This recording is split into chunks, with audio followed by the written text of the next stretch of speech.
George Floyd's murder by Minneapolis police last year led to a push in Burlington to analyze who, what, where, and how the BPD polices the Queen City.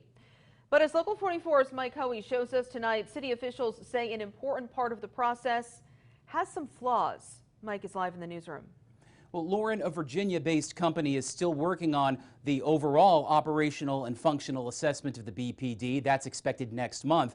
The problems seem to be with a survey performed by a different company about Burlingtonians' own views of the city's public safety needs. Talitha Consults of Washington State delivered a final report earlier this year to the Burlington Public Safety and Police Commission Joint Committee. Skylar Nash works for Burlington's Racial Equity, Inclusion, and Belonging Office.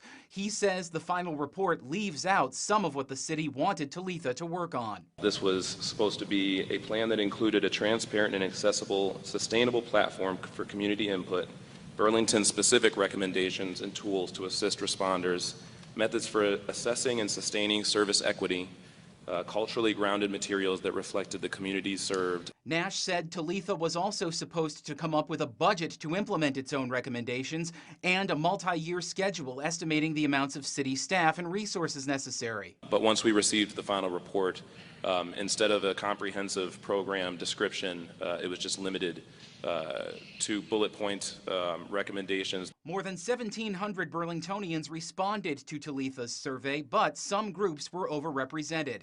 Joint Committee member Stephanie Seguino said 42% of the Burlingtonians who responded have master's degrees, double the rate of the Queen City as a whole. There were some suggestions that we compiled to give to Talitha to integrate into their report to address that problem.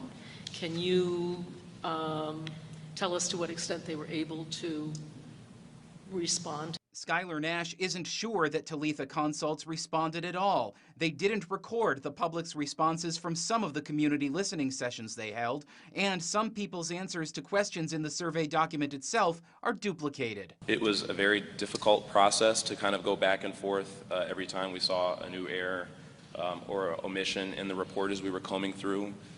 It was hard to get straight answers. And Lauren, Burlington's REIB office, which Nash works for, again, is working on an executive summary of these findings. And the joint committee he presented to tonight will meet again Thursday the 12th to go over any amendments they might want to make to the findings. Live in the newsroom, Mike Hoey, Local 44 News. Mike, New Hampshire Governor Chris Sununu signed a $3.4 million contract to equip the state police